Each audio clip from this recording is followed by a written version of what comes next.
جی آداب عرض ہے، امید ہے آپ لوگ ٹھیک ٹھاک ہوں گے، اور امید ہے کہ رمضان آپ کے ہاں اچھے انداز سے گزر رہا ہوگا۔ آج آپ سے اچانک اس لیے ملاقات ہو رہی ہے کہ جیسا کہ میں نے وعدہ کیا تھا کہ جوں جوں مجھے وقت دستیاب ہوگا میں کوشش کرتا رہوں گا کہ آپ سے وقتاً فوقتاً ملاقات ہوتی رہے۔ میں دیکھ لیتا ہوں اس کو، اور ساتھ ہی ساتھ میں کوشش کرتا ہوں کہ دیگر احباب تک بھی یہ بات پہنچ جائے، اس کے بعد پھر ہم بیٹھک کرتے ہیں اور کچھ گفتگو کر لیتے ہیں۔ ان 2-3 دنوں میں کچھ جو نئے واقعات ہیں ان پر ذرا بات کرتے ہیں۔ میں کوشش کروں گا کہ آپ کا زیادہ وقت نہ لیا جائے اور تفصیل سے بات بھی ہو جائے۔ اس بیچ میں آپ احباب میں سے اگر کچھ سوالات ارسال کریں گے تو وہ سوالات بھی دیکھ لیں گے، اور ساتھ ہی ساتھ میں یہ جو پروگرام ہے یہ شیئر بھی کر دیتا ہوں۔ آپ سے بھی درخواست ہے کہ آپ بھی اپنے پیجز پر اسے شیئر کر دیں گے، تو اس طرح سے یہ ہو جائے گا کہ ہم اپنی بات آرام سے سکون کے ساتھ کر لیں گے اور دیگر احباب بھی آن بیٹھیں گے۔ مصیبت یہ ہے یا مشکل یہ ہے کہ وقت دستیاب نہیں ہوتا، بڑا مشکل ہے، اور اسی وجہ سے کوئی ایک خاص ترتیب کے تحت آپ سے ملاقات نہیں ہو پا رہی ہے۔ اس لیے بس اچانک ہی آپ کو زحمت دے دیتا ہوں اور کوشش کرتا ہوں کہ جہاں مجھے کوئی وقت دستیاب ہو وہ آپ کے ساتھ وہ گزرے، اور ایک دوسرے سے سیکھنے اور سکھانے کا سلسلہ جاری رہے۔ فرحان زاہد آپ موجود ہیں، اجے آپ بھی ہیں یہاں، فہد چیمہ صاحب آپ بھی موجود ہیں، بہت بہت شکریہ آپ تمام دوستوں کا، بڑی محبتیں۔ ابو کلیم اللہ بھی موجود ہیں، عمران کاظمی بھی ہیں، دیگر احباب بھی ہیں، باقی لوگ بھی آتے رہیں گے، اور آپ جب یہ اپنے اپنے پیجز پر شیئر کر دیں گے یا اپنے اپنے پروفائل پر شیئر کر دیں گے تو اور دیگر احباب بھی آ کے بیٹھ جائیں گے اور اس گفتگو کا حصہ بن جائیں گے۔ گفتگو آج ہم نے یہ کرنا ہے کہ ابھی آپ کو معلوم ہوگا کہ بلوچستان میں لشکر جھنگوی کے خلاف ایک آپریشن کے دوران پاکستانی فوج کے کرنل سہیل عابد ان کی جان گئی، اور کچھ جو دیگر سیکیورٹی اہلکار تھے وہ بھی چلے گئے۔ اسی طرح گزشتہ 2-4 روز سے جو امریکی قونصل خانے یا سفارت خانے سے منسلک کرنل جوزف تھے، انہیں ان کے واپس جانے کے حوالے سے بھی سوشل میڈیا پر خاصی گرم گفتگو رہی۔ اسی طرح پاکستان میں جو سیاسی معاملات ہیں ان پر بھی بات چیت ہو رہی ہے، لیکن اہم بات جس پر گفتگو کی ضرورت ہے، اور کچھ دیر پہلے میں نے ایک اپنا پرانا بلاگ بھی ابھی شیئر کیا اپنے پیج پر، جس میں تفصیلی گفتگو ہوئی تھی کہ دہشت گردی کی وجوہات کیا ہیں، ان کا سد باب کس طرح ہو سکتا ہے۔ عموماً کچھ دوستوں سے سننے کو ملتا ہے کہ صاحب آپ مسائل کا تذکرہ تو کرتے ہیں، حل بیان نہیں کرتے، حالانکہ یقین مانیے کہ اب تک جتنی بار بھی گفتگو کا موقع ملا ہے، نہ صرف میں نے مسائل کی نشاندہی کی ہے بلکہ ان کا ایک جامع حل بھی آپ کو بتایا ہے۔ ہاں، ہوتا یہ ہے کہ کئی دفعہ وہ جو حل بتایا جاتا ہے وہ لگتا یوں ہے کہ ممکن نہیں ہے فی الحال، کیونکہ وہ حل زیادہ تر جو مسائل ہیں پاکستان کے، وہ پاکستان کی پالیسیوں سے جڑے ہوئے ہیں، اور جب تک وہ پالیسیاں تبدیل نہیں ہوتیں چیزیں درست انداز سے ہو نہیں پائیں گی۔ تو اس لیے ضروری ہے کہ اجے شریواستو آپ موجود ہیں انڈیا شملہ سے، بہت شکریہ آپ کا بھی۔ گو کہ یہ جو گفتگو ہے یہ ہمارے جو خصوصاً پاکستانی ہمارے دوست ہیں ان کے لیے ہے، لیکن آپ کے ہاں بھی جو شدت پسندی ہے چونکہ اس میں حالیہ کچھ عرصے میں اضافہ ہوا ہے، تو اچھا ہے آپ بھی اس گفتگو کا حصہ بنیں، بلکہ یہ ہندوستان میں بھی جہاں جہاں تک لوگ سن رہے ہیں یا پڑھ رہے ہیں انہیں بھی اس کا حصہ ضرور بننا چاہیے کہ شدت پسندی اس پورے خطے میں چونکہ بڑھ رہی ہے، پاکستان نے اس کا زیادہ اثر دیکھا ہے، اس میں زیادہ ہلاکتیں ہماری طرف ہوئی ہیں، لیکن مجموعی طور پر شدت پسندی ہمارے خطے میں پچھلے کچھ عرصے میں بہت بڑی ہے، اور ضروری ہے کہ معلوم کیا جائے کہ شدت پسندی بڑھ کیوں رہی ہے اور اس کا سد باب کیسے ہوگا۔ انسا طارق آپ کا بھی بہت بہت شکریہ، آپ آن بیٹھے ہیں۔ بات یہ ہے کہ سب سے پہلے تو یہ دیکھنے کی ضرورت ہے کہ پچھلے کچھ عرصے میں ہم نے سب سے پہلے جنرل مشرف کے دور میں ایک آپریشن دیکھا تھا، آپریشن راہ راست، جس میں سوات میں آپریشن کیا گیا تھا۔ اس کے بعد ہم نے جنرل قیانی صاحب کے دور میں آپریشن راہ نجات دیکھا۔ پھر اگلے فوجی سربراہ آئے تو انہوں نے آپریشن ضرب عضب شروع کیا، اور اس کے بعد اب جو موجودہ فوجی سربراہ ہیں قمر باجوہ صاحب، ان کے دور میں آپریشن رد الفساد ہمارے سامنے ہو گیا۔ سن 2001 میں امریکہ میں دہشت گردانہ حملوں کے بعد اب پاکستان میں مسلسل شدت پسندی میں اضافہ دیکھا گیا ہے۔ دہشت گردی کے خلاف ہونے والے آپریشنز دہشت گردوں کی سرکوبی کے لیے ایک منظم ہمیشہ ایک حکمت عملی کی ضرورت ہوتی ہے۔ دہشت گردی کی بنیادی طور پر سب سے پہلے جڑ کاٹی جاتی ہے تاکہ دہشت گردی کا سدباب درست انداز سے ہو سکے، اور یہ ممکن نہیں ہے کہ آپ صرف شاخیں کاٹتے رہیں اور یہ سمجھ لیں کہ پیڑ ختم ہو جائے گا۔ جب تک کہ پیڑ کی جڑ نہیں کاٹی جائے گی، یہ خون اور نفرت کا پیڑ پھیلتا چلا جائے گا۔ مزے کی بات یہ ہے کہ جتنی بار آپ شاخیں کاٹیں گے، اتنے ہی زیادہ اس پر اور شگوفے کھلیں گے، اور زیادہ شاخیں ابھریں گی، اور معاملہ حد سے زیادہ بڑھنا شروع ہو جائے گا۔ لیکن دیکھنا یہ ہوگا کہ اس کی جڑ کہاں ہے اور اس جڑ کو ختم کیسے کیا جا سکتا ہے۔ پہلی بات تو یہ ہے کہ امریکہ میں دہشت گردانہ حملوں کے بعد جب افغانستان میں عسکری آپریشن کا فیصلہ کیا گیا تھا، تو اس وقت ہمیں سمجھنا چاہیے کہ افغانستان میں ایک طرف تو القاعدہ کے لوگ تھے جو فکری طور پر دہشت گردانہ کارروائیوں میں ملوث تھے یا ہو سکتے تھے، دوسری طرف طالبان تھے جنہوں نے عالمی سطح پر دہشت گردانہ کوئی کارروائی نہیں کی تھی، بلکہ وہ شدت پسند نظریات کے حامل تھے۔ اس موقع پر کوشش یہ کرنا چاہیے تھی کہ آپریشن ہو صرف دہشت گردوں کے خلاف، شدت پسندوں کا جب تک کوئی شخص شدت پسند ہے اسے واپس لایا جا سکتا ہے، لیکن جب کوئی شدت پسند دہشت گرد بن جائے تو اسے واپس لانا پھر مشکل ہو جاتا ہے، بڑا مشکل ہو جاتا ہے۔ تو آپریشن وہ جو 250-300 القاعدہ کے لوگ تھے ان کے خلاف ہونا چاہیے تھا، جنہوں نے بندوقیں نظریات کی بنیاد پر اٹھا رکھی تھیں اور جو انسانوں کا قتل بڑا جائز سمجھا کرتے تھے، ان کے خلاف آپریشن کرنے کی ضرورت تھی، اور ان کے خلاف ایک مشترکہ حکمت عملی بنانے کی ضرورت تھی جس میں مسلم ممالک کو بھی شامل کیا جاتا، اور نظریاتی طور پر اس کی ایک سمت سے کاٹ کی جاتی اور عسکری طور پر اسے دوسرے سمت سے مارا جاتا۔ لیکن ہوا نہیں، ہوا یہ کہ امریکہ کی طرف سے بلا تخصیص بمباری شروع کر دی گئی، حملے شروع کر دیے گئے، اور یہ نہیں دیکھا گیا کہ دہشت گرد کون ہے اور شدت پسند کون، اور اس کا نتیجہ یہ نکلا کہ جو شدت پسند تھے وہ دہشت گرد بنتے چلے گئے۔ یعنی آپ اگر کسی گھر میں کسی شخص کو قتل کر دیں یا اس کے فیملی کو قتل کر دیں یا اس کے گھر کو توڑ دیں یا برباد کر دیں یا اس کی زندگی کے دیگر معنی چھین لیں جن سے زندگی جڑی ہوتی ہے، تو نتیجہ یہ نکلے گا کہ کوئی بھی شخص انتہائی راستے کی جانب بڑھنا شروع ہو جائے گا، اس کا سدباب کرنا مشکل ہوگا۔ امریکہ کی جانب سے اس حکمت عملی کا نتیجہ آپ دیکھ رہے ہیں کہ افغانستان، جہاں پر القاعدہ کے جو دہشت گرد تھے ان کی تعداد کیا ہوگی، 1000-2000 بھی نہیں ہوں گے، ان کا نتیجہ یہ نکلا کہ افغانستان ایک ایسی جنگ میں مبتلا ہو گیا جس کا پھر اب تک کوئی اخیر دکھائی نہیں دیا۔ اسی طرح پاکستان میں جب یہ جنگ پاکستان میں آنا شروع ہوئی تو اس وقت یہی سوچنا چاہیے تھا کہ اس میں کون کون سے ایلیمنٹ ہیں جو شدت پسندی سے وابستہ ہیں، کیونکہ شدت پسندی، اگر ہم اس پاکستان میں شدت پسندی کی تاریخ دیکھیں گے تو وہ خود بخود 80 کی دہائی تک چلی جائے گی۔ جب سوویت یونین نے حملہ کیا افغانستان میں تو یہاں شدت پسند خود سرکاری سرپرستی میں بنائے گئے تھے۔ مسئلہ یہ ہے کہ جب تک یہ شدت پسندی کی فیکٹریاں قائم تھیں یا ہیں، یا ریاست کی جانب سے ایسی تنظیموں یا گروپس کی معاونت کا سلسلہ جاری ہے یا تھا، اس وقت تک یہ ممکن نہیں ہے کہ آپ دہشت گرد تو مارتے چلے جائیں، مزید دہشت گرد پیدا نہ ہو۔ یہ بہت اہم بات ہے۔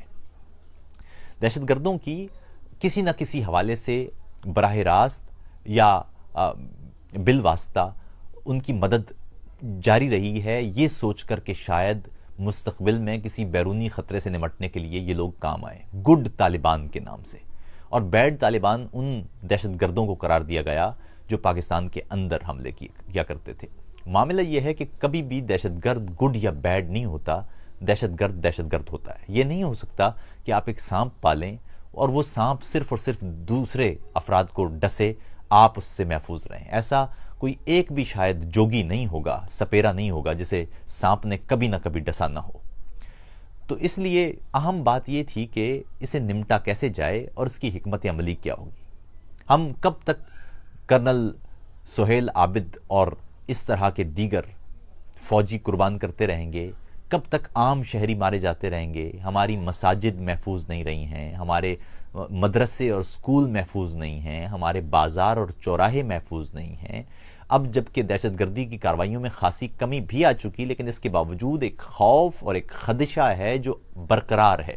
ہزارہ برادری اب بھی سکھ کی نیند نہیں سو رہی ہے، اقلیتیں اب بھی چین کے تسبیح پڑھتی دکھائی نہیں دیتی ہیں۔ کوئی گرجا گھر میں جانے والا یہ ضرور اپنے دماغ میں کہیں نہ کہیں رکھتا ہے کہ کچھ ہو سکتا ہے۔ کوئی گھر سے نکلتا ہے تو وہ یہ کہیں نہ کہیں سوچ رہا ہوتا ہے کہ کوئی برا واقعہ اس کا منتظر ہو سکتا ہے۔ کوئی بازار میں جاتا ہے تو بھی ایک معمولی سے کھٹکے پر ادھر ادھر اس لیے دیکھنے لگ جاتا ہے کہ خوف بہت اندر تک موجود ہے، اور اس خوف کی وجہ یہ ہے کہ ہم اب تک یہ بنیادی جڑ پر حملہ نہیں کر پائے، بنیادی جڑ کو کاٹ نہیں پائے، بلکہ کسی حد تک اگر ہم دیکھیں تو ان گروپوں کو کسی نہ کسی حوالے سے سرپرستی حاصل رہی ہے، اور وہ سرپرستی اب بھی جاری ہے، ورنہ دوسری صورت میں ہم اس جڑ پر واقعی وار دیکھتے ریاست کی جانب سے، جو کہ ہم نہیں دیکھ رہے۔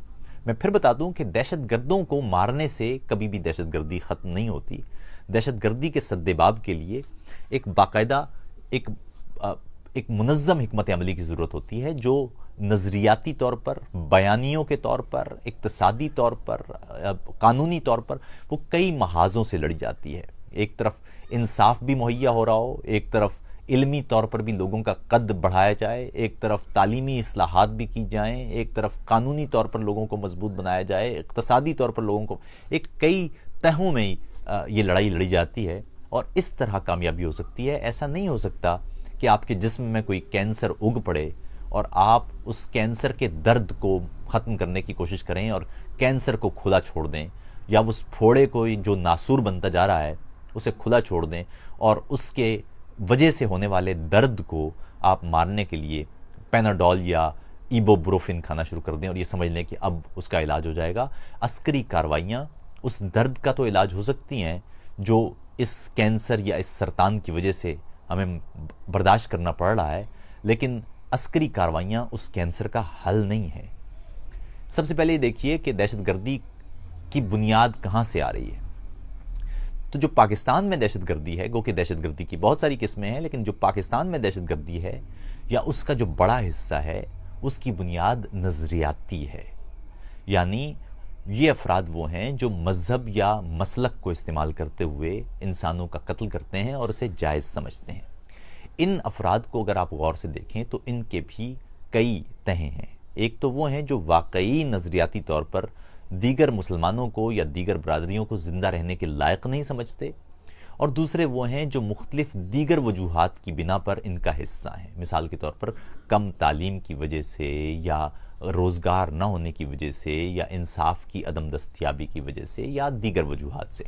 ایسے افراد جو نظریاتی طور پر ان کے ساتھ وابستہ نہیں ہیں، انہیں تو بہت آسانی سے واپس لایا جا سکتا ہے، لیکن وہ افراد جو نظریاتی طور پر ان کے ساتھ وابستہ ہیں اور جو نہ ہمیں مسلمان سمجھنے کو تیار ہیں اور جو نہ ملک میں موجود اقلیتوں کو زندہ رہنے کا حق دینے کو تیار ہیں، ایسے افراد کو آپ واقعی دہشت گرد سمجھ سکتے ہیں، کیونکہ ان کی واپسی شاید بڑی مشکل ہو۔ اس کے بعد آپ یہ دیکھیں گے کہ نئی بھرتیوں کے مراکز کہاں سے ہیں، یعنی وہ افراد جو ختم ہو جاتے ہیں مگر اس کے باوجود نئے لوگ تیار ہو جاتے ہیں، انہیں کہاں سے روکا جائے۔ تو آپ دیکھ رہے ہیں کہ ہماری نصابی کتب ہوں یا مدارس، شدت پسندی کہیں نہ کہیں موجود ہے۔ اس کی ایک عملی مثال یہ بھی ہے کہ ہمارے ہاں مختلف مساجد سے مختلف فرقوں کے بارے میں جس طرح کی تقاریر ہوتی ہیں، میں خود اس کا عملی طور پر دیکھ چکا ہوں، کیونکہ میں جب بھی مسجد گیا ہوں اور وہاں جو خطبہ تھا اس میں کبھی نہ کبھی کوئی نہ کوئی ایسا جملہ ضرور ہوتا تھا جو دیگر یا مختلف فرقے کے حوالے سے بہت سخت ہوتا تھا، اور رفتہ رفتہ یہ معاملات آگے ہی بڑھتے چلے جاتے ہیں. یعنی نفرت کا اصول یہ ہے کہ نفرت شروع تو بہت چھوٹے معاملے سے ہوتی ہے، لیکن اگر یہ وقت لگے تو یہ آگے بڑھتی چلی جاتی ہے اور بڑھ جاتی ہے بے انتہا. تو اس لیے اس کا سد باب بھی ہم نے کیا نہیں. جو ہمارے ہاں نیشنل ایکشن پلان ہوا تھا، آپ خود سمجھ سکتے ہیں کہ اس میں واضح طور پر تمام سیاسی جماعتوں نے اتفاق کیا تھا کہ اب یہ سلسلہ روکا جائے گا. ملٹری کورٹس بھی بن گئی تھی، سب کچھ ہو گیا تھا، لیکن اس پر عمل درآمد دکھائی نہیں دیتا. تو اس لیے یہ آپ جب اس پالیسی پر تنقید کی جائے تو براہ راست کہا جاتا ہے جی کہ ہم تو قربانیاں دے رہے ہیں. صاحب قربانیاں تو دے رہے ہیں، اچھی بات ہے، بہت عمدہ بات ہے، سلام.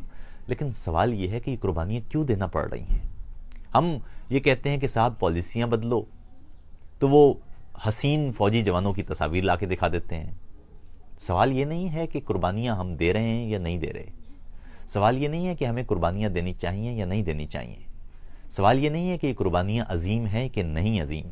سوال یہ ہے کہ یہ قربانیاں ہمیں دینی کیوں پڑ رہی ہیں. وہ کوئی فوجی ہو یا عام شہری، یہ لوگ کیوں مر رہے ہیں؟ یہ کون سی پالیسیاں ہیں جن کی بھینٹ یہ چڑھتے جا رہے ہیں اور ہم اس کو روکنے کو تیار نہیں ہیں؟ یہ کون سے ایسے گروپ ہیں جن کی سرکوبی اس لیے نہیں ہو پا رہی ہے کیونکہ ان کے پیچھے کسی نہ کسی حد تک سرکاری سرپرستی موجود ہے؟ ورنہ یہ کیسے ممکن ہے کہ کوئی شخص جو ریاست کے کسی ایک ادارے پر تنقید کرے وہ تو خوف محسوس کرے، مگر یہ ہتھیار بند لوگ ریاست کی رٹ کو چیلنج کریں تو بھی ڈر محسوس نہ کریں، اور مختلف مسالک یا مذاہب کے لوگوں کو ماریں تو بھی انہیں کوئی خوف نہ ہو؟ یہ خود سے پوچھئے. یہ کیسے ممکن ہے کہ کوئی شخص جمہوریت کے لیے بات کرے تو بھی خطرے میں آ جائے، کوئی شخص ملک میں بالادستی کے لیے بات کرے تو بھی خطرے میں آ جائے، کوئی شخص خطے میں امن کی بات کرے تو بھی خطرے میں آ جائے، کوئی شخص مختلف مسالک کے درمیان فرقہ واریت کی بنیاد پر نفرت انگیزی کے خلاف بات کرے تو وہ بھی خطرے میں آ جائے؟ لیکن یہ لوگ جو انسانوں کے قتل کو جائز سمجھتے ہیں، یہ لوگ جو ہتھیار بند ہیں، یہ لوگ جو ریاست کے دستور کو نہیں مانتے، یہ کہیں بھی دندناتے پھریں. نہ ان کے فون ٹیپ ہو سکتے ہیں، نہ ان کے خلاف کوئی سائبر کاروائی ہو سکتی ہے. آپ جانتے ہیں فیس بک پر ایسے درجنوں پیجز ہیں جن پر کھلے عام نفرت انگیزی کا مواد نشر کیا جاتا ہے، مختلف مسالک کے اعتبار سے بھی، مختلف افراد کے اعتبار سے بھی. لیکن ان پیجز پر نہ کوئی سرکاری نوٹس آتا ہے، نہ اس کے خلاف کوئی کاروائی ہوتی ہے، نہ پی ٹی اے حرکت میں آتی ہے. اس سے اندازہ لگا لیجئے کہ ریاست سنجیدہ نہیں ہے ان لوگوں کی سرکوبی میں. وہ ہوتا یہ ہے کہ ہر کچھ عرصے بعد وہ ایک آپریشن کر کے چند افراد کو ہلاک کر کے نعرے لگا دیتے ہیں جی کہ ہم نے اب 90% علاقہ کلیئر کر لیا اور 95% علاقہ کلیئر کر لیا ہے، اب فلاں ہو گیا اور فلاں ہو گیا. اور اس بیچ میں اپنے لوگ بھی مارے جاتے ہیں، عام شہری بھی مارے جاتے ہیں، فوجی جوان بھی مارے جاتے ہیں، افسر بھی مارے جاتے ہیں. لیکن نتیجہ یہ نہیں نکلے گا. اس سے نتیجہ کیا نکل سکتا ہے؟ یہ کیسے ممکن ہے صاحب؟ آپ خود بتائیے، یہ کیسے ممکن ہے کہ آپ ایک کام کر رہے ہوں اور نتیجہ اس کا 90% سے آگے بڑھ نہ رہا ہو؟ 90% سے آگے نتیجہ تو صرف اس وقت بڑھ سکتا ہے جب آپ بنیادی پالیسیاں تبدیل کریں. بنیادی پالیسیاں تبدیل کرنے کا مطلب یہ ہوگا کہ آپ نہ صرف ان کی مالی اعانت روکیں، بلکہ نصابی کتب تبدیل کر کے بچوں کو جو نفرت انگیزی پڑھائی جا رہی ہے اس کی سرکوبی کریں. مدارس کو بتائیں کہ جو اسلام ہم صدیوں سے جس اسلام کے ساتھ جڑے ہوئے ہیں، جس اسلام نے کبھی کسی کے خلاف اس انداز کی کارروائی یا دہشت گردی کی اجازت نہیں دی، جس اسلام نے ہمیشہ رحمت اور محبت کا ذکر کیا ہے، اس اسلام کی طرف واپس چلے جائیں. کیونکہ اسلام آج کا یا کل کا مذہب تو نہیں ہے، اسے بھی 1500 سال ہو چکے ہیں اور یہ حالات ہم نے کبھی نہیں دیکھے تھے. اسلام کے نام پر جس انداز سے ہم نے لوگوں کا قتل عام پچھلے کچھ عرصے میں دیکھا ہے، یہ تو کبھی بھی اسلام کی تاریخ کا یا اسلام کے بنیادی ماخذ کا حصہ نہیں رہا.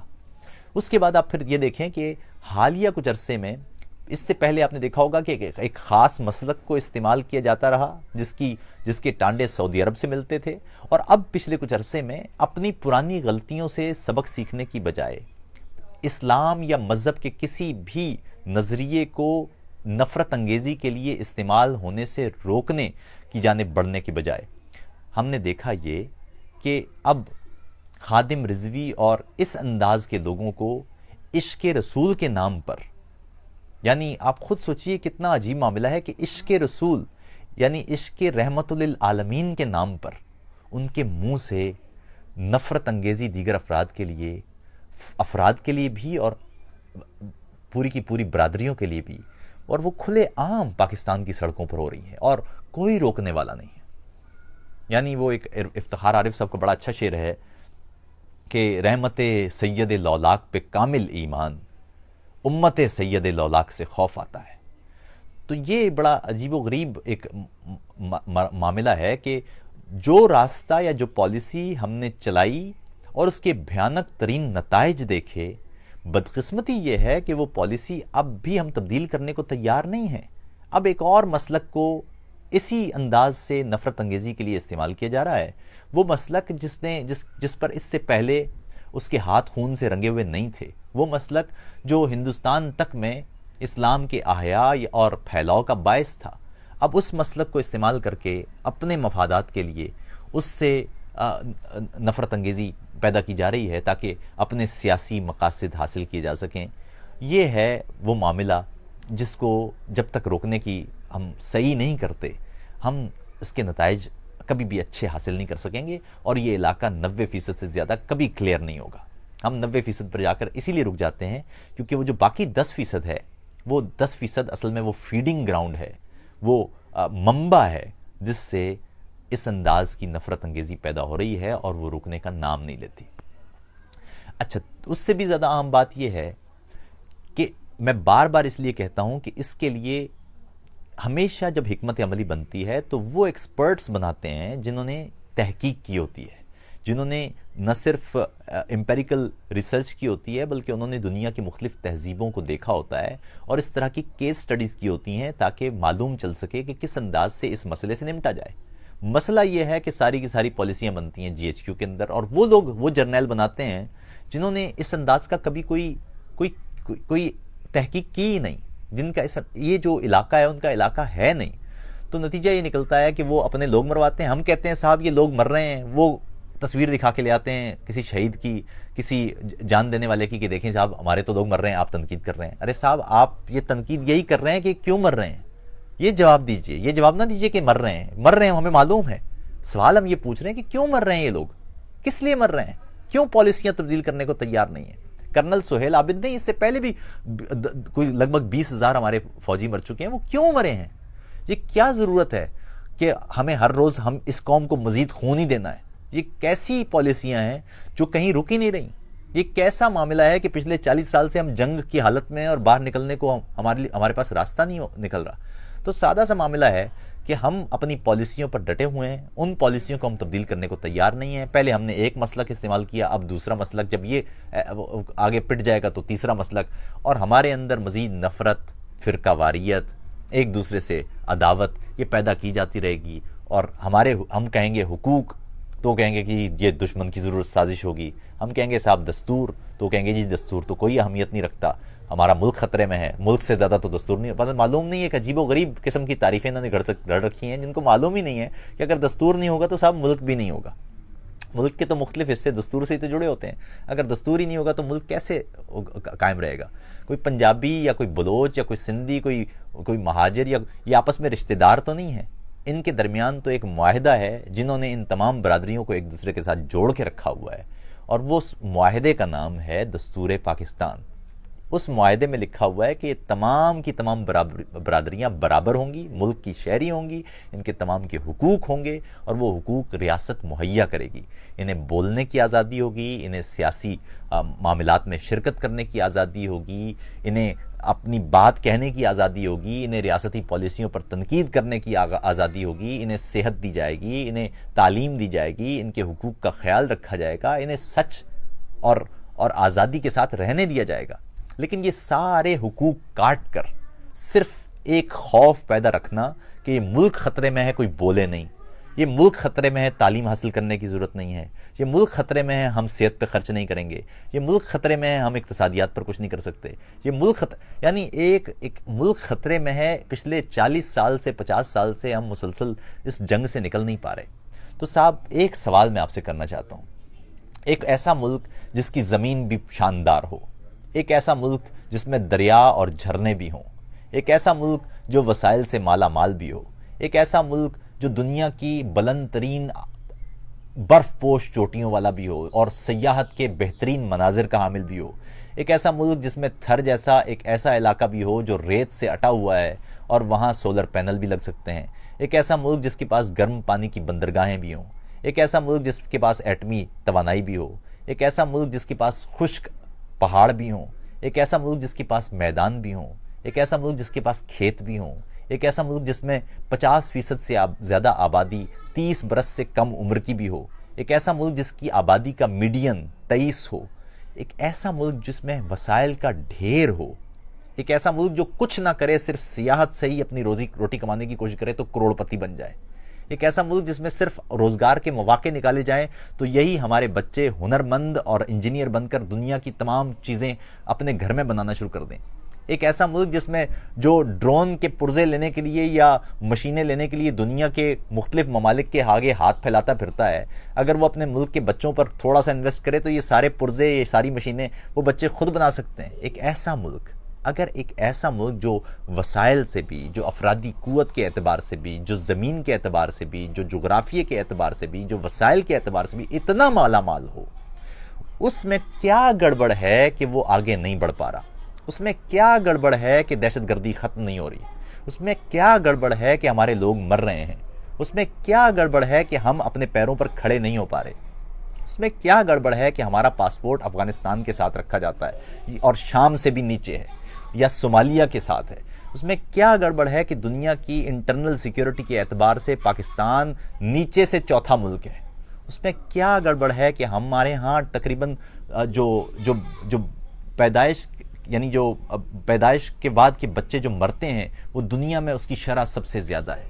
یہ کیا مسئلہ ہے کہ ہمارے ہاں ہسپتالوں میں ہماری صحت کا ماحول وہ اچھا نہیں ہے؟ یہ کیا معاملہ ہے کہ ہم اپنی بجلی کی اور توانائی کی ضروریات خود پوری نہیں کر پا رہے؟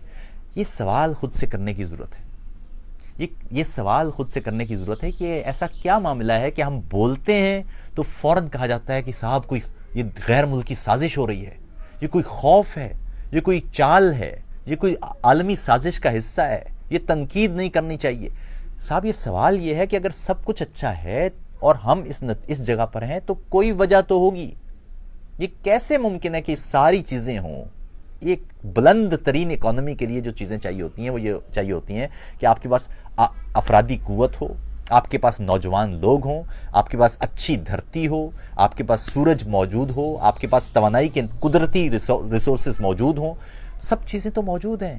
اس کے بعد آپ اگر غریب ہیں، اس کے بعد اگر ہمارے پاس روٹی نہیں ہے، اس کے بعد اگر ہمیں عالمی دنیا میں امداد کے لیے جانا پڑتا ہے، اس کے بعد اگر ہمیں قرض لینے پڑتے ہیں، تو اس کا مطلب یہ ہے کہ کہیں نہ کہیں گڑبڑ ہے۔ اب وہ گڑبڑ کیا ہے؟ ہمارے ہاں عموماً یہ کہا جاتا ہے کہ جی ہمارے ہاں کرپشن ہے، اس وجہ سے سارا پیسہ سیاستدان کھا جاتے ہیں۔ یہ بات بالکل کسی حد تک درست بھی ہوگی، لیکن یہ مکمل درست نہیں ہے، اس لیے کہ پاکستان کا بنیادی مسئلہ کرپشن سے بھی زیادہ جو ہے وہ ہے پاکستان کی پالیسیاں، کیونکہ جب تک پالیسیاں ٹھیک نہیں ہوں گی ادارے اپنے پیروں پر کھڑے نہیں ہوں گے، اور جب تک ادارے اپنے پیروں پر کھڑے نہیں ہوں گے اس وقت تک کرپشن کی بنیاد کی سد باب نہیں ہو سکتا۔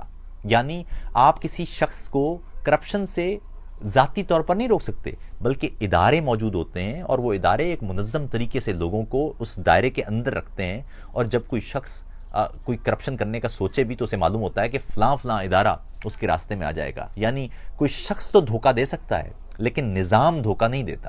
ایک ایسا نظام رائج ہوتا ہے جمہوریت کے اندر جس میں مختلف ادارے اپنا اپنا کام کر رہے ہوتے ہیں۔ سوال یہ ہے کہ ہم اس تک کیسے پہنچیں؟ جواب یہ ہے کہ ہم اس وقت تک اس تک نہیں پہنچ سکتے جب تک ہم اس پورے پروسیس سے آگے نہ بڑھیں، جب تک کہ جمہوریت درست معنوں میں ہمارے ہاں نہ آئے، جب تک عوام کے ووٹ چرائے جاتے رہیں گے، جب تک دھاندلی ہوتی رہے گی، جب تک سپریم کورٹ کے ذریعے یا جی ایچ کیو کے ذریعے عوام کی ول کی بجائے کچھ افراد اپنی ول ہم پر نافذ کر دیں گے، جب تک عوام کے نمائندوں کی پالیسیوں کی بجائے جرنیل اور عدلیہ پالیسیاں بنانا شروع کر دے گی، اس وقت تک اس ملک کے ادارے کھڑے نہیں ہو سکتے۔ اب آپ میں سے بہت سارے لوگ کہیں گے کہ صاحب آپ یہ بات خواہ مخواہ کر رہے ہیں کیونکہ فوج کا کام تو دیگر ادارے بنانا نہیں ہے۔ بالکل نہیں ہے، لیکن مصیبت یہ ہے کہ پاکستان کی تاریخ میں ہوا یہی ہے۔ میں آپ کو بتاؤں کہ پاکستان کے کچھ بنیادی ادارے جو، اور میں ایگزامپلز دے رہا ہوں آپ کو، میں مثال کے ساتھ بات کر رہا ہوں، اور کوئی میں اس معاملے میں لگی لپٹی بات کرنا نہیں چاہتا، میں بڑی سنجیدگی کے ساتھ یہ بات آپ سے کر رہا ہوں، اور یہ بات آپ سمجھ لیجئے، اور یہ بات دوسرے احباب تک بھی پہنچانے کی ضرورت ہے، کیونکہ بہت سارے لوگ یہ سوال کرتے نظر آتے ہیں کہ صاحب فوج کا کیا قصور ہے، فوج تو جب بارش ہوتی ہے تب بھی بلا لیتے ہیں، جب کوئی آگ لگتی ہے تب بھی کسی کے پاس کوئی معاملہ نہیں ہوتا تو فوج آ جاتی ہے، فوج تو مدد کرتی ہے۔ بالکل کرتی ہے، اور دنیا کے تمام ممالک میں فوج کو ایسے مواقع پر بلایا جا سکتا ہے، اور یہ پاکستان کے دستور میں لکھا ہوا ہے کہ جب بھی سول انتظامیہ طلب کرے گی فوج آئے گی۔ لیکن بنیادی معاملہ یہ ہے کہ فوج پاکستان کا ایک ایسا ادارہ ہے جس نے، اور مزے کی بات یہ کہ فوج کو مضبوط ہونا چاہیے، تمام اداروں کو مضبوط ہونا چاہیے، صرف ایک ادارے سے کام نہیں چلے گا۔ ہوا کیا ہے پاکستان کے ساتھ؟ پاکستان میں ہوا یہ ہے کہ شروع سے لے کے اب تک عامر جرنیل ہوں یا عام غیر فوجی یا غیر آمرانہ دور یا سو کالڈ یا خود ساختہ طور پر جمہوری دور، اس میں ہوا یہ ہے کہ بنیادی ادارے پاکستان کے ان کو کمزور کیا جاتا رہا ہے، اور وہ بدقسمتی سے فوجی جرنیلوں کے ہاتھوں ہی وہ کمزور ہوئے ہیں۔ مثال کے طور پر عدلیہ کا ادارہ، عدلیہ نے جتنی بار بھی پاکستان میں نظریہ ضرورت کے تحت فیصلے دیے ہیں، وہ یا تو فوجی آمروں کے کہنے پر دیے ہیں یا فوجی آمروں کے دور میں دیے ہیں۔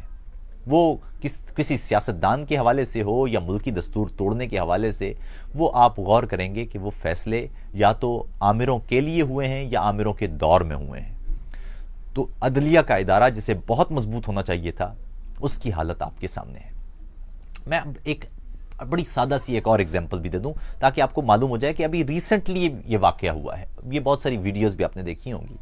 میں جب پاکستان جایا کرتا تھا تو مجھ سے کہا جاتا تھا کہ صاحب موٹر وے پولیس تو بہت زبردست ہے۔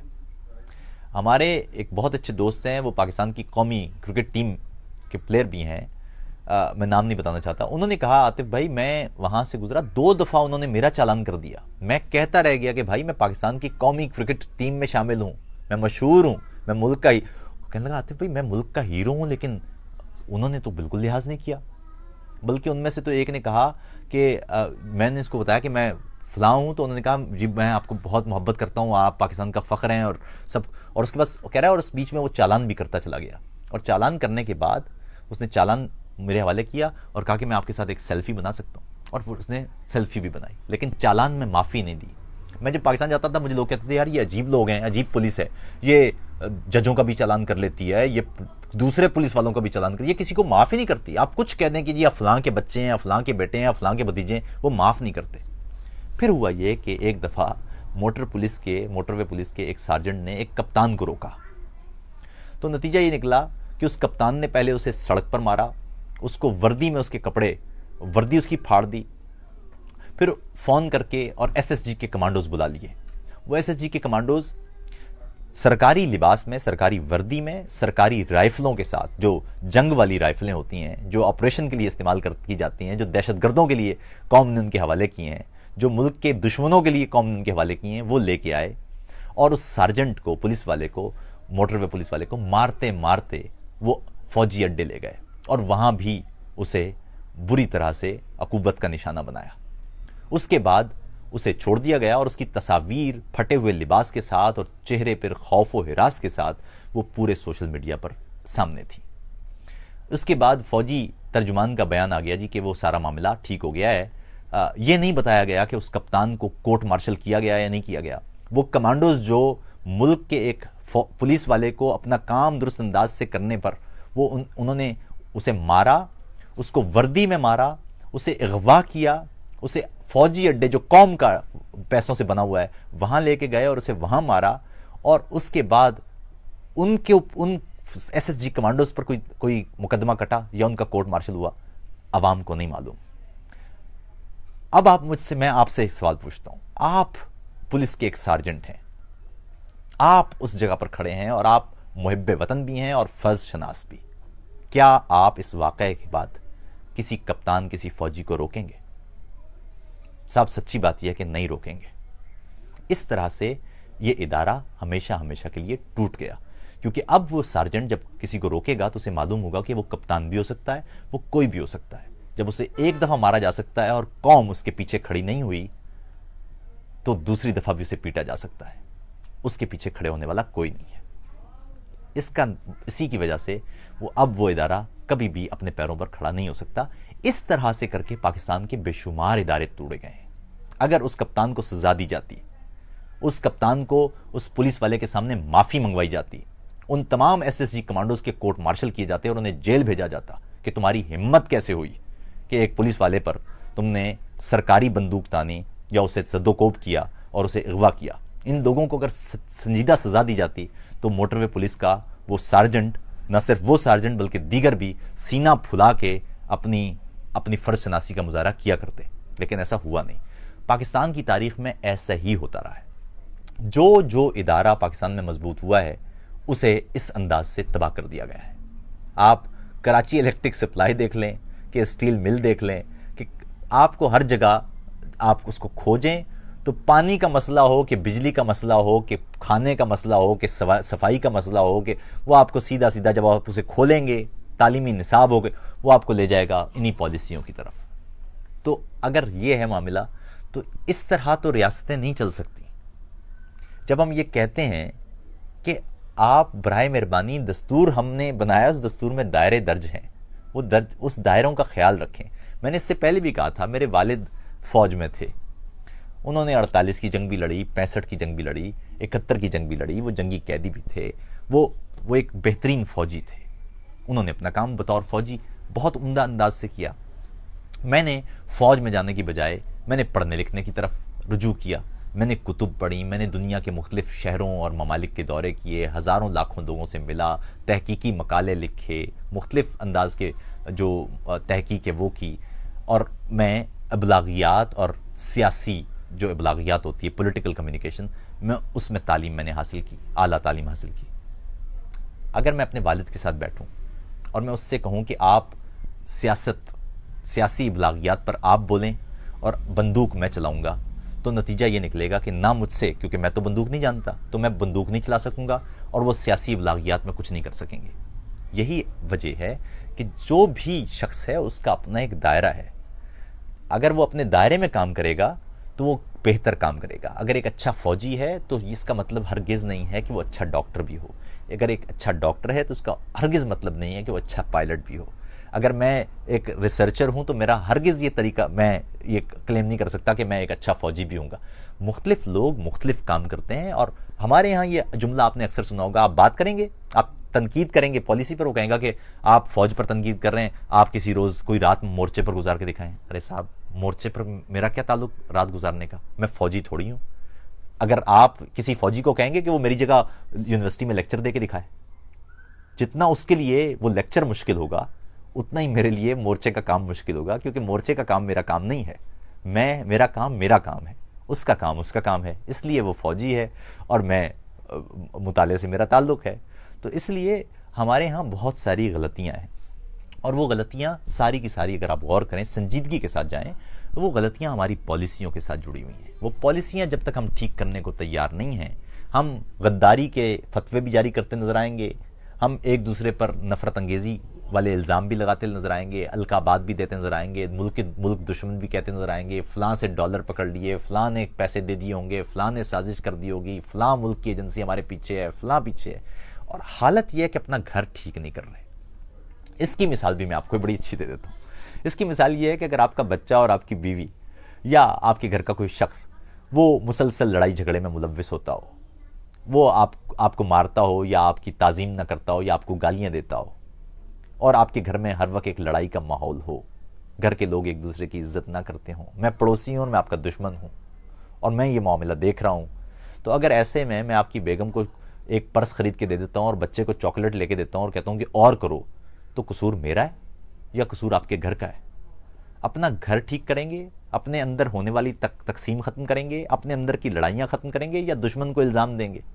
ارے صاحب، دشمن کو تو جو موقع ملے گا وہ تو کرے گا ہی، لیکن مسئلہ یہ ہے کہ دشمن پر الزام ڈالنے کی بجائے آپ اس موقع کو ختم کریں، جو موقع اس طرح کے کسی بھی تقسیم کا باعث بنتا ہے، اور کسی کو بھی موقع مل سکتا ہے کہ وہ کچھ بھی کرے۔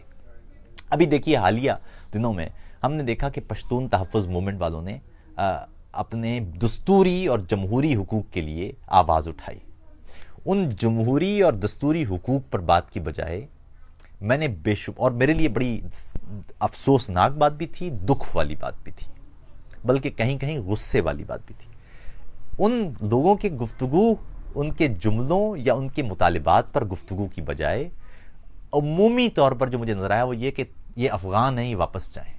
ارے صاحب، جو لوگ مطالبات پاکستان کے دستور کے حوالے سے کر رہے ہیں انہیں پاکستان کے دستور کے حوالے سے جواب دیں گے آپ۔ جو یہ کہہ رہا ہے کہ میرا یہ مطالبہ ہے، آپ یہ دیکھیں گے کہ دستور جو ہماری ملک کی مختلف برادریوں کے بیچ ایک کانٹریکٹ ہے، اس کانٹریکٹ میں وہ چیز آتی ہے کہ نہیں آتی؟ آتی ہے تو اس کے حق میں ہوں گے، نہیں آتی تو اس کے خلاف ہوں گے۔ سادہ سادہ سی بات ہے۔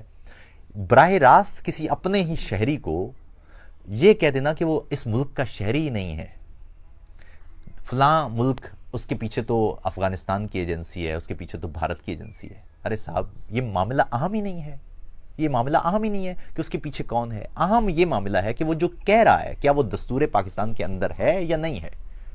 اگر دستور پاکستان کی بالادستی کے لیے بھارتی ایجنسی یا افغانستان کی ایجنسی مدد کر رہی ہے تو بہت اچھی بات ہے، بہت اچھی بات ہے۔ ملک کے اندر دستور کی بالادستی اور قانون کی بالادستی کے لیے اگر کوئی مریخ کی مخلوق مدد کر رہی ہے تو بہت اچھی بات ہے۔ میں تو یہ دیکھوں گا نا صاحب کہ میرے ملک کے دستور کے مطابق وہ چیز ہے یا نہیں ہے۔ اس پر بات کی بجائے اوچھے ہتھ کنڈے، کبھی انٹرنیٹ بند کر دینا ہے، کبھی فلاں وہ لوگوں کو دھمکیاں دینا ہے۔ یعنی انہوں نے تو کوئی جو جملے بولے ہوں گے یا نعرے لگائے ہوں گے وہ ایک طرف، لیکن اس سے زیادہ بھیانک جرم یہ نہیں ہے کہ کوئی وردی میں شخص، کوئی محافظ، وہ اپنے ملک کے شہری کو ٹیلی فون پر یا کسی بھی دوسرے ذریعے سے ڈرانے دھمکانے کی کوشش کرے۔ یاد رکھیے گا، اس کے پاس جو بندوق ہے وہ قوم کے تحفظ کی ہے، قوم کی آزادی کے تحفظ کی ہے۔ اگر وہ ایسے میں وہ فون استعمال کرتا ہے یا وہ بندوق بالواسطہ طور پر بھی استعمال کرتا ہے لوگوں کو خاموش کرانے یا ان کی آزادی سلب کرنے کی صورت میں، تو اس نے سنگین جرم کیا ہے، سنگین جرم۔ دستوری ضمانتوں کو محدود بنانا یا انہیں منسوخ کرنا یہ سنگین جرم ہے۔ اس کی سزا کسی بھی شخص کے نعرے یا جملے سے بہت زیادہ ہے، کیونکہ دستور میں آپ کو طاقت بھی دی ہے، دستور نے آپ کو وردی بھی دی ہے، دستور نے آپ کو بندوق بھی دی ہے، دستور نے آپ کو قانون کے نیچے رکھا ہے۔ آپ اس قانون کو توڑ نہیں سکتے۔ آپ قانون نافذ کرنے کے لیے ہیں، قانون توڑنے کے لیے نہیں ہے۔ اور یہ وہ معاملہ ہے جو ہمارے ہاں کبھی بتایا نہیں جاتا۔ اس لیے میں چھوٹی چھوٹی ایگزامپلز، میں آپ کو یقین بتاؤں کہ مجھے بڑی مشکل ہوتی ہے کئی دفعہ گفتگو کرنے میں، کیونکہ ہم جب جامعات میں بات کرتے ہیں یا فلسفی کے سرکلز میں بات کرتے ہیں تو بات کرنا اس لیے آسان ہوتا ہے کہ بات کو آسان بنانے کی ضرورت نہیں پڑتی۔ یہاں پر چونکہ عام افراد بہت سارے لوگ ہوتے ہیں، ان تک بات پہنچانے کے لیے بہت آسان بنانے کی کوشش میں کم سے کم کرتا ہوں کہ بات سمجھ میں آئے۔ یہ باتیں ضروری ہیں، یہ باتیں کھل کے کی جانا چاہیے۔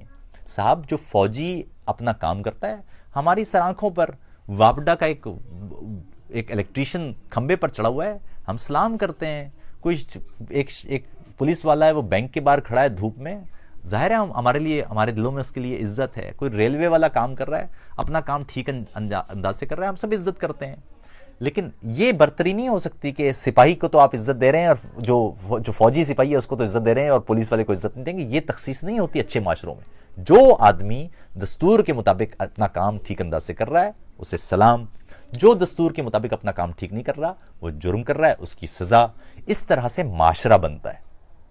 آپ یہ نہیں کر سکتے کہ جو شخص بھی آپ پر تنقید کرے گا۔ اب ایک اور چیز دیکھیے، میں ابھی کچھ دن پہلے کی بات ہے، میرے ایک دوست نے مجھے کہا کہ آپ ایک جامعہ کراچی کی وہاں پر آ کے آپ لیکچر دیجیے۔ اب مصیبت یہ ہے، اور یہ میرے لیے بڑی دکھ کی بات ہے، میں نے اس ذکر کیا اپنے کچھ دوستوں سے کہ کراچی میں ایک جامعہ میں مجھے لیکچر دینے کے لیے کہا گیا ہے، تو میرے بہت سارے دوستوں نے کہا کہ آپ پاکستان نہ آئیے گا۔ میں نے کہا جی کیوں؟ کہنے لگا آپ کی جان کو خطرہ ہے۔ میں نے کہا صاحب میں نے کیا جرم کیا ہے؟ ان کا جی آپ نے جرم یہ کیا کہ آپ نے ملک کی پالیسیوں پر تنقید کی ہے۔ تو میں نے کہا جی مجھے خطرہ کس سے ہے؟ انہوں نے کہا جی آپ کو خطرہ یقیناً فوج سے ہے۔ تو میرا کہنا یہ تھا کہ صاحب کیا میں نے کوئی ملک کا قانون توڑا ہے؟ کیا میں نے ملک کو کوئی نقصان پہنچایا ہے؟ اور اگر ایسا ہے تو صاحب اس کا بڑا آسان سا طریقہ ہے کہ آپ ایک مقدمہ درج کریں، آپ کہیں کہ عاطف صاحب آپ نے ملک کا فلاں قانون توڑا ہے، اس کا جواب دیجئے، بہت اچھی بات ہے۔ لیکن یہ خوف، ملک کے تحفظ کے اداروں سے یہ خوف کہ آپ بات کریں گے، ان کی پالیسی پر تنقید کریں گے تو آپ کو اٹھا لیا جائے گا یا آپ کو مار دیا جائے گا. یہ کتنا خطرناک عمل ہے. اور یہ نہ صرف فوج کے لیے تضحیک آمیز ہے، فوج کے احترام میں کمی کا باعث ہے، بلکہ ملکی دستور پر بھی سوال اٹھا رہا ہے. اگر یہ خوف کہ آپ تنقید کریں گے تو آپ کو اٹھا لیا جائے گا، یہ خوف تو دہشت گردوں کو ہونا چاہیے کہ آپ اس ملک کا قانون توڑیں گے تو آپ کو سزا ہوگی، آپ عدالت میں بھیک مانگتے ہوئے، رحم کی بھیک مانگتے ہوئے نظر آئیں گے، آپ کو پکڑا جائے گا اور آپ کے خلاف سارے ثبوت اکٹھے کر کے آپ کو جیل میں ڈالا جائے گا اور آپ کو ملک کے قانون کے تحت سزا دی جائے گی. لیکن یہ خوف ادھر نہیں ہے، یہ خوف بولنے والوں کو ہے، یہ خوف اپنے دستوری حقوق کی استعمال کرنے والوں کو ہے، یہ خوف آزادی کا استعمال کرنے والوں کو ہے. یہ ہے وہ معاملہ جو پاکستان میں شدت پسندی اور دہشت گردی کی بنیادی وجہ ہے. یعنی وہ افراد جو دستوری اور جمہوری حقوق کی بات کرتے ہیں وہ خطرے میں ہیں، وہ غدار ہیں، وہ ملک دشمن ہیں، وہ ریاست کی رٹ کو چیلنج کر رہے ہیں. اور جو لوگ حقیقی معنوں میں بندوق اٹھا کر فرقہ واریت کی بنیاد پر، مذہب کی بنیاد پر، مسلک کی بنیاد پر لوگوں کو مار رہے ہیں، انہیں خوف محسوس نہیں ہو رہا. یہ ہے بنیادی مسئلہ جو آپ کو سمجھ میں آنا چاہیے کہ جی ابھی یہ جملہ بھی آپ نے سنا ہوگا، نہیں پہلے تو 10 سال تک پہلے تو یہ پالیسی تھی، اب تو فوج نے نہیں، کیونکہ یہ اب بھی پالیسی موجود ہے. اگر یہ پالیسی نہ ہوتی تو یہ خوف نہ ہوتا. یہ ہم جیسے لوگوں کو خوف کیوں ہے؟ یہ خوف تو دوسری طرف ہونا چاہیے تھا. یہ خوف عام آدمی کو کیوں ہے؟ اپنے ملک کے اداروں سے یا اپنے ملک کے اداروں پر تنقید پر کسی عام انسان کو خوف کیوں ہے؟ یہ کس انداز کی ریاست ہم بنا رہے ہیں؟ یہ کیوں ممکن نہیں ہے کہ ہم اپنے ملک کی پالیسیوں پر تنقید کریں؟